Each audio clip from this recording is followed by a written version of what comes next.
Nelson Mandela est un traître? Tout d'abord, il faut savoir qu'avant d'aller en prison, Mandela était un grand révolutionnaire. Il menait des actions et des opérations sur le terrain pour lutter contre le régime criminel blanc de l'apartheid. D'ailleurs, les Blancs le traitaient de terroriste. Emprisonné pendant 27 ans, Mandela a complètement changé à sa sortie de prison. Il avait subi un gros lavage de cerveau comme certains dirigeants africains. Arrivé au pouvoir, il a ignoré complètement les crimes que les Blancs ont commis sur le peuple noir. Mandela nomme tous les postes stratégiques aux Blancs, comme le vice-président et le ministre des Mines. Les Blancs représentent moins de 10% de la population, mais ils détiennent plus de 90% des richesses qu'ils ont volées aux Noirs.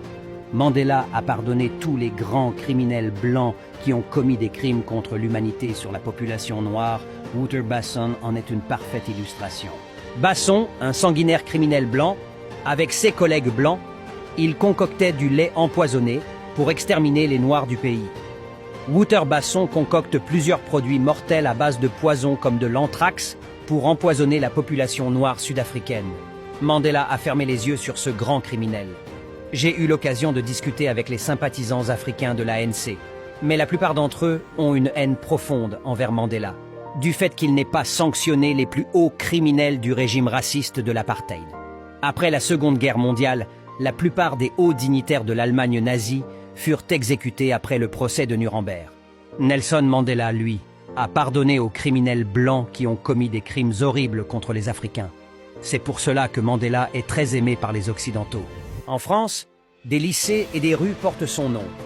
Comme disait le regretté docteur Samora Machel, « Le jour où vous entendrez les Blancs parler de moi en bien, ce jour-là, ne partagez plus vos secrets avec moi, parce que cela voudra dire que je vous ai déjà trahi. » Même dans l'hymne national sud-africain, il y a des refrains et des phrases utilisées par les racistes blancs du temps de l'apartheid. Mandela a refusé de changer l'hymne national sud-africain. Aussi, Mandela a complètement désarmé l'Afrique du Sud, qui était sur le point de devenir une puissance nucléaire.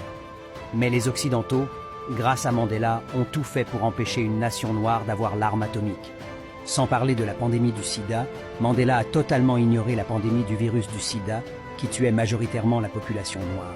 Après l'arrivée au pouvoir de Mandela, beaucoup de panafricanistes voulaient que Mandela change le nom colonial de l'Afrique du Sud pour lui donner le nom africain de l'Azanie. Mais Mandela refusa. Certains membres de l'ANC et du PAC, Pan-Africanist Congress of Azania, en voudront terriblement à Mandela, le traitant de traître pour avoir gardé le nom colonial de l'Afrique du Sud et d'avoir pardonné facilement aux Blancs qui ont massacré et humilié des milliers de Noirs à l'époque de l'apartheid. Mandela s'était même séparé de sa femme Winnie, car Mandela considérait Winnie trop intelligente et trop radicale. En effet, Winnie Mandela n'était pas d'accord avec Nelson Mandela, qui, selon elle, a trahi la cause noire sud-africaine à sa sortie de prison. Si vous regardez Mandela, il est l'un des hommes noirs les plus aimés par les Occidentaux. Il a été reçu par les plus grands criminels occidentaux. Mandela était un héros avant son entrée en prison, mais après 27 ans de prison, son cerveau a été complètement lavé. Il s'est fait avoir par les Blancs qui l'ont utilisé comme une marionnette jusqu'à sa mort.